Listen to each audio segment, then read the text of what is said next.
Assalamu alaikum. My name is Anas, one of the managing partners of Ahdaaf Sports Club. I'm Yousef Al Hashimi. Anyway, so we're actually four partners. Two of the other guys they chose us to represent the rest of the company. Basically what we're going to be talking today about is Ahdaaf Sports Club, is the company that we set up in January 2009. If we can get it. Okay. So this is our logo. This is our logo, yeah. So anyway, if you can start. So a bit, what we want today is we want to give you a story, more of a realistic story. So there's the good, there's the bad. It's not a perfect story, of course. There's all the challenges, and we want to keep it as real as possible. So hopefully people who have their challenges or have things that they want to actually achieve, they realize and maybe understand something from our story. We'll start with the idea of four guys. I studied in Boston. The other guys all Montreal, Canada. And the thing is, when we were abroad, we saw all these different facilities providing super facilities, different floorings, different air conditioning, and the quality was fantastic. And we always thought, you know, we have a huge gap in the UAE. We have crazy heat, and we don't have any good facilities where somebody from a child to a corporate person who's working wants to actually go and play sports. There has to be somewhere where they can go. So there was the gap. What we needed to do is fill that gap. So we graduated, all of us, four of us, and we came here with that idea. The funny thing is that we know each other as friends, but we don't hang out with each other. But at the same time, we had a similar idea, a mini Ahdaaf in each mind. So that's 1, 3, and 4. I think one of them has to be actually much taller for Yousef.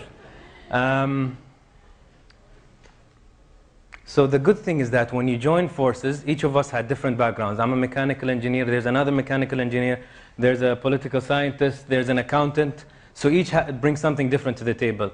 I love football, I've played varsity, I played semi-pro, he loves volleyball. Everybody likes something to do with sports.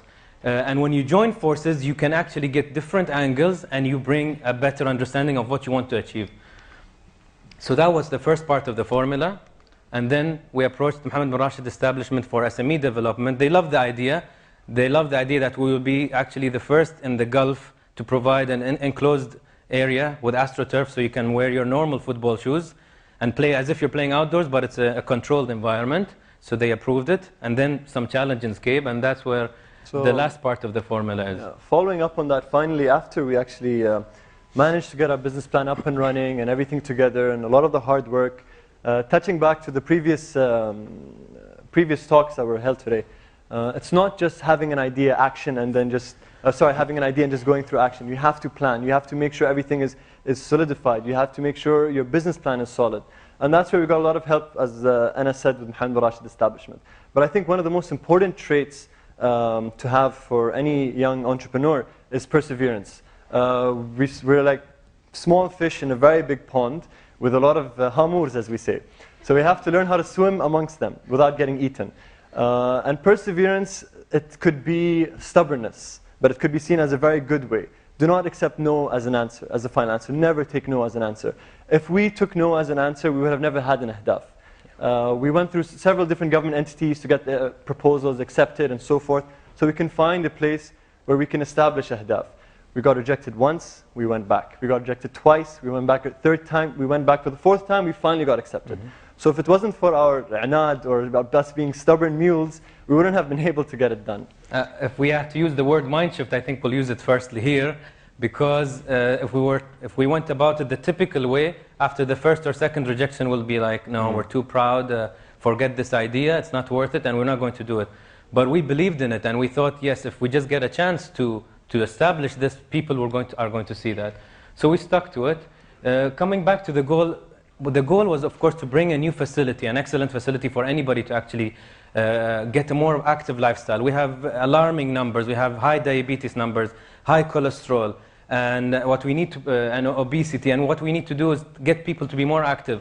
When we were young, we had the Fridge syndrome. Every day after school, it's always in the neighborhood playing football or playing whatever. I remember we also had something called foul Kendora. So if the football would actually kick between the Kandora and it gets stopped, that's actually a foul. So that was something that we brought. So the good thing is that we were very active, and that was just a small generation back. And nowadays we have the iPad, which I saw everybody holding today. We have the iPad generation, we have the shopping malls, and we have everything that keeps you so entertained that you don't become active anymore. It's good to have those things in moderation, but at the same time you really have to do some activities. Yeah. So then with all the planning and everything, all the thinking and the dreaming, and we turned it into reality, alhamdulillah. So in January 2009, we set up Ahdaaf Sports Club. So this was our first facility. It's in El Goz. It's an industrial facility where we've taken out a warehouse and we've completely gutted it out, and we've set up 2 football fields over there. As you can see, the grass or the AstroTurf over here is artificial turf. The beauty of it, what makes it so different than other football facilities, is that you can play with your outdoor studs indoor, with ACs and lighting, obviously, so you can play 365 days a year. And I wouldn't say 24 hours because I think we might get fined for that. But other than that, we also had, we opened it with changing rooms. We have a store downstairs where we can selling sport equipment and so forth. So we wanted to add an overall feel to the place, where not only you just go there and you play and you leave, but it's actually a place where you can get together with your friends and compete in different things. And that's where we started developing our services within Ahdaaf. The most basic service, of course, is just to call and book. Anybody can call, anybody can book. And what we wanted to do is to add on to that. We wanted to get people to be more incited to get a 3-month, 6-month, or 1-year booking, and they get their preferred slot that way. So that was the most basic service that you can, but we didn't want to stop there. We need to differentiate.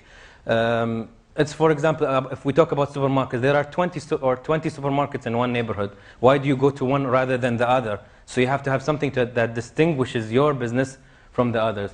So moving to other services, the competitions. We've had over 11 tournaments and leagues. Alhamdulillah, we were very lucky to have sponsors even when the time was quite tough. We were actually quite surprised. We got some good sponsors. We had some big tournaments ranging from 8 teams to 32 teams. And what we wanted to do in our tournaments was theme them. A lot of people like the idea, okay, if there's the World Cup, and there are 32 countries in the World Cup, we'll actually have an Ahdaaf World Cup, which will have the same nations competing, and etc. So those kind of themes really added onto it.